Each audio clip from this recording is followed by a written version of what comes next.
तो कैसे हो भाई लोग। आई होप आप सब बहुत ही अच्छे होंगे। भाई अगर आप 55 60 या 65 हज़ार तक में आप बहुत सारे सीपीयूज बहुत सारे लैपटॉप्स देखते हो अलग अलग जीपीयूज के साथ जो मिले होते हैं, तो आपको अगर एक सीपीयू चाहिए जो कि आपको बेस्ट परफॉर्मेंस दे, तो मैंने यहाँ पे इस बजट में इससे ज़्यादा भी आते हैं। बट मैंने ये चार वो निकाले हैं जो बहुत ही टॉप लिस्टेड है। ठीक है, अब इनमें से मैं ये नहीं बोलूँगा कि सारे इनमें से भाई आप देख लो ये सारे अच्छे हैं, कोई भी ले लो। मेरा ये ओपिनियन नहीं रहेगा। मैं वीडियो के एंड तक आपको क्लेरिफाई ऑलमोस्ट हो जाएगा कि कौन सा सीपीयू ओवरऑल बेस्ट निकल के आ रहा है। और मेरी जो आपको सजेशन रहेगी, तो वीडियो भाई लास्ट तक देखना। सबसे पहले डायरेक्टली वीडियो स्टार्ट कर रहे हैं भाई, कोई फालतू की बात नहीं। i5 11 जनरेशन 11400 बैच आता है, 2021 में ये लॉन्च हुआ था। बहुत अच्छा सीपीयू है। दूसरा है अपना AMD का भाई Ryzen 5 5600 बैच, आपने बहुत सुना होगा। बहुत ही अच्छा परफॉर्मेंस ओरिएंटेड ये सीपीयू आता है। 2021 में ये भी आया था, 2023 में आया, 2 साल बाद एक बहुत अच्छा कैपेबल AMD की तरफ से सीपीयू Ryzen 5 7535HS। ये सीपीयू वाकई में बहुत कमाल का है गाइस। अगर आप बोलोगे कि 5600 को ये मतलब थोड़ा सा उससे ऊपर निकल जाता है, तो I will say yes, overall performance में थोड़ा सा ये बेटर निकल के आ जाता है। और लास्ट में भाई जो फोर्थ रैंक पे है, it is not fourth rank, just यहाँ पे कि चौथे नंबर पे जो है that is i5 12 generation 12450H। भाई ये आपका 2022 में आया था, और ये सीपीयू मेरी इस लिस्ट में सबसे मतलब आप आई विल से सबसे बेस्ट सीपीयू है भाई। इसकी जो बेंचमार्क स्कोर्स हैं, इसके geek bench press mark scores जितने सारे निकल के आए, वो भाई सबसे ज़्यादा अच्छे निकल के आए। ऑल दो आपको यहाँ पे AMD Ryzen 5 7535HS का डायरेक्ट कंपैरिजन i5 12 जनरेशन के साथ नहीं मिलेगा। तो मैंने बस थोड़ा सा अपना दिमाग लगाया, मैंने इधर अलग अलग सीपीयूज देख के फिर मैंने रिजल्ट निकाला भाई। ठीक है, तो भाई पहली बात कर ले हम यहाँ पे कोर्स एंड थ्रेड्स की। सबसे भाई यहाँ पे सीधी बात है, आपको दिख रहा होगा कि सबसे ज़्यादा कोर्स भाई इस टाइम, ये मान लो कोर्स एंड थ्रेड्स क्यों इंपॉर्टेंट है। बेसिकली भाई जितने सीपीयू का जो पिलर है बेसिकली कोर्स है, जितने ज़्यादा कोर्स होंगे उतनी बढ़िया आपकी मल्टीटास्किंग होगी, उतनी बढ़िया आपकी जितना आप वर्कलोड दे रहे हो जितना वो ज़रा अच्छे से हो पाएगा। ठीक है, तो जितने ज़्यादा कोर्स जितने ज़्यादा थ्रेड्स उतना स्ट्रॉन्ग, उतना पावरफुल, उतना कैपेबल और उतना मल्टी हैंडलर आपका सीपीयू होगा। तो बेसिकली यहाँ पे सबसे फिर उसमें सबसे अच्छा कौन सा निकल के आता है, दैट इज़ i5 12 जनरेशन। बाकी तीनों में 6 कोर्स और 12 थ्रेड मिलते हैं। सेकेंड चीज़ आती है कैश मेमोरी की। भाई cache memory L3 cash, level 3 cash, इसमें कैश 1 कैश 2 भी आता है, लेवल 1 लेवल 2 भी आता है, उसकी हम बात नहीं कर रहे। ऑल दो इट इज़ 3 ही होते हैं बेसिकली। तो कैश मेमोरी भी बहुत इंपॉर्टेंट होती है। And why is that, short में बता रहा हूँ कि भाई कैश मेमोरी जो सीपीयू को इंस्टेंट इंस्ट्रक्शन चाहिए होती है वो सेट ऑफ काम करने के लिए, तो बार बार उसको आगे से इन्फॉर्मेशन ना मंगवानी पड़े जिसमें टाइम लगेगा ऑब्वियसली। तो जो इंस्ट्रक्शंस जो चीज़ उसे उसी टाइम करनी है, तो उन चीज़ों उन कमांड्स उन इंस्ट्रक्शंस के लिए वो अपनी ही मेमोरी में सीपीयू स्टोर करता है, ताकि उसे बार बार आगे से ना मंगानी पड़े। तो वो कैश मेमोरी होती है, जितनी ज़्यादा होगी उतनी बढ़िया होगी। यहाँ पे भाई AMD एक्सेल कर जाता है इसमें। अब मैं आपको यहाँ पे चलो एक पॉइंट मेरे को लास्ट में बताऊंगा, वरना बोलोगे पहले ही बता दिया। तो बेसिकली यहाँ पे सबसे अच्छा कौन निकल के आता है, अपना Ryzen 5 के दोनों सीपीयू। ठीक है, तो यहाँ पर कैश मेमोरी में अगर हम बात करें, तो दैट इज़ भाई यहाँ पे AMD थोड़ा सा आगे निकल जाता है। अब मेरी बात आप ध्यान से सुनते रहना, तब एक कंक्लूजन पे आएंगे लास्ट में। भाई अब बात करते हैं base clock speed and top clock speed, जिसको आप ये भी बोल सकते हो कि लाइक टर्बो बूस्ट जो बोलते हैं, या हायर क्लॉक स्पीड। तो बेसिकली यहाँ पे सबसे बड़ा क्वेश्चन ये आता है कि हम हायर बेस क्लॉक स्पीड को प्रेफर करें, लाइक 3.3 गीगाहर्ट्ज़ जो आपको AMD देता है, या फिर हम इंटेल की लोअर बेस क्लॉक स्पीड को प्रेफर करें 2 गीगाहर्ट्ज़, या कई बार 1.8 गीगाहर्ट्ज़ या 2.2 गीगाहर्ट्ज़। ठीक है, तो मेरा ही आंसर है जो मैं प्रेफर करूंगा, दैट विल बी AMD वाला जो सीन है, लाइक 3.3 गीगाहर्ट्ज़ ज़्यादा base clock frequency. And why is that, उसका रीज़न ये है भाई, देखो जो आपकी देखो दोनों के अपने अपने फ़ायदे हैं अगर आप ध्यान से देखो तो। बट मेरे लिए परफॉर्मेंस और जो मेरा जो वर्कलोड है, जो मुझे काम करना है, उस प्रोफाइल के हिसाब से मैं इसको चुन रहा हूँ। बट अगर फॉर एग्जांपल आप कर रहे हो नेट पे सर्फिंग, और आपने सिर्फ जब एप्लीकेशंस लाइक वेब ब्राउज़र खोला हुआ है, वहाँ पे आप काम कर रहे हो, आपको बहुत हैवी वर्कलोड नहीं है, तो उस टाइम पे लाइक आपके जो कोर्स होते हैं ना सीपीयू के, वो एक मिनिमम नंबर पे चलते हैं। ठीक है, लाइक आपकी 2.2 गीगाहर्ट्ज़ पे है, तो आपके जो सारे कोर्स हैं बाय डिफ़ॉल्ट वो लोअर फ्रिक्वेंसी पे चल रहे हैं, लोअर क्लॉक स्पीड पे चल रहे हैं, लोअर साइकिल पे चल रहे हैं। ठीक है, बट जैसे ही आपने वर्कलोड दिया, आपने एप्लीकेशंस उसमें रन करी, जो भी आपने काम किया, वर्कलोड बढ़ेगा, तो फिर वो अपने कोर्स की जो साइकिल स्पीड है, जो क्लॉक स्पीड है, उसको इंक्रीज़ करता है 4.5 तक, 4.4 तक, ताकि जो एप्लीकेशन है वो ज़्यादा टाइम ना लगाए, और वर्कलोड बढ़ रहा है तो वो अपना ज़्यादा काम करे, तो कोर ज़्यादा काम करेगा। और ज़रूरी नहीं है कि सारे कोर्स की जो स्पीड है वो 4.5 तक पहुँचे, एक या दो की पहुँचती है ताकि काम हो जाए। ठीक है, एक ये हो गया। इसमें क्या होता है कि सीपीयू आपका ठंडा रहता है, बिकॉज सारे जो कोर्स हैं वो मिनिमम स्पीड पे काम कर रहे हैं। जब वर्कलोड चाहिए तो टर्बो बूस्ट मिलता है, थोड़े टाइम के लिए स्पीड बढ़ जाती है, तो आपको काम आपका हो जाता है और सीपीयू वापस ठंडा हो जाता है। ठीक है, बट 3.3 गीगाहर्ट्ज जब लोअर फ्रिक्वेंसी ही ज़्यादा है, तो बेसिकली क्या है कि आपका जो सीपीयू है, उनके कोर्स ऑलरेडी एक हाई फ्रिक्वेंसी पे काम कर रहे हैं, ज़्यादा साइकिल्स दे रहे हैं, ज़्यादा साइकिल पे वर्क कर रहे हैं, तो आपको उस मिनिमम पे भी आपको ज़्यादा मतलब ज़्यादा परफॉर्मेंस मिलेगी बेसिकली ये।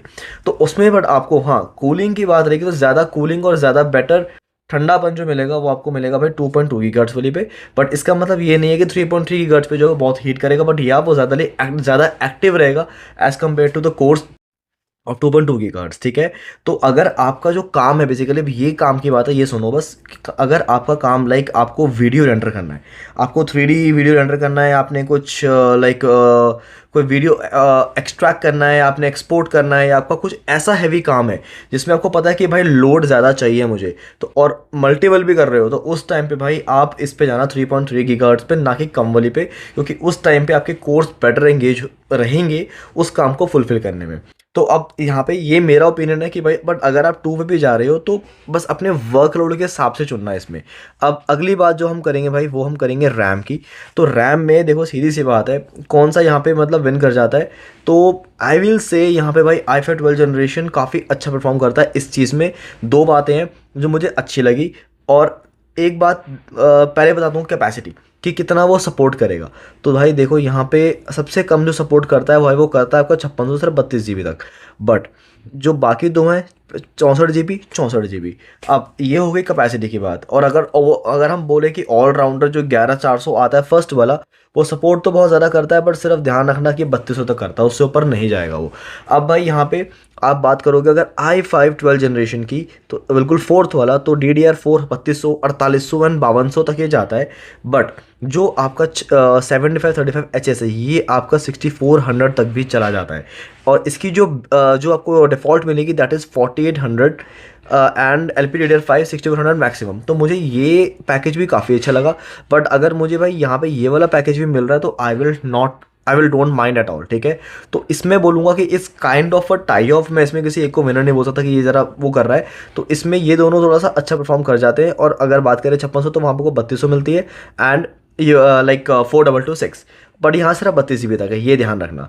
तो अगली बात भाई, हम बात करेंगे GPU base, like base and top frequency, यानी अगेन क्लॉक स्पीड। तो यहाँ पे भाई वही सेम फंडामेंटल है जो अपने फंडामेंटल अप्लाई होते हैं सीपीयू में।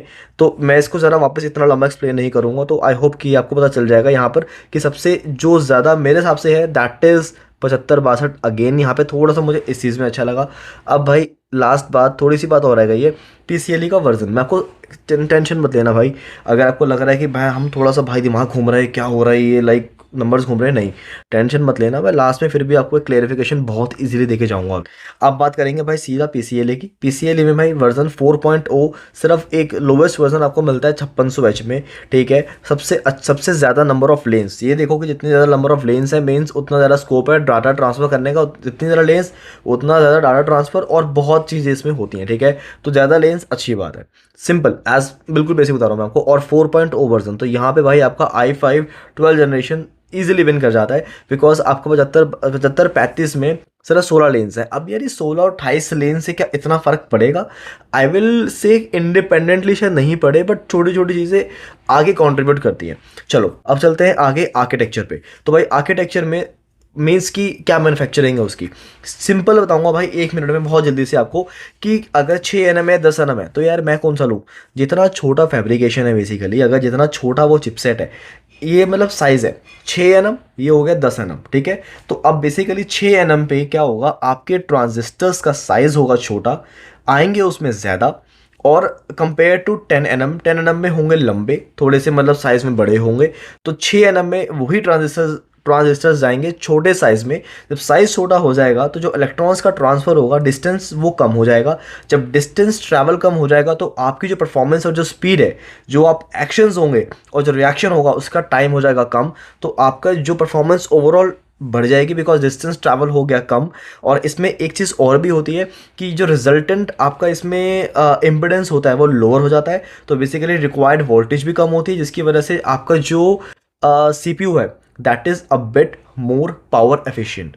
ठीक है, वो थोड़ा कूल रहता है, पावर एफिशिएंट रहता है। तो भाई जितना और हाँ एक बात ये भी होती है कि 6 nm की फैब्रिकेशन इज़ लाइक थोड़ी कॉम्प्लिकेटेड भी होती है, बट जितना ज़्यादा छोटा आपका आर्किटेक्चर है उतना वो अच्छा है, उतना एडवांस है, उतना लेटेस्ट है, उतना बढ़िया है। ठीक है, तो ये हो गया। तो यहाँ पे कौन जीतता है? यहाँ पे आपका जीतता है भाई 7535HS। अब बात रही भाई आपने भाई इतना कुछ तो बता दिया, अब सर में हो गई दर्द।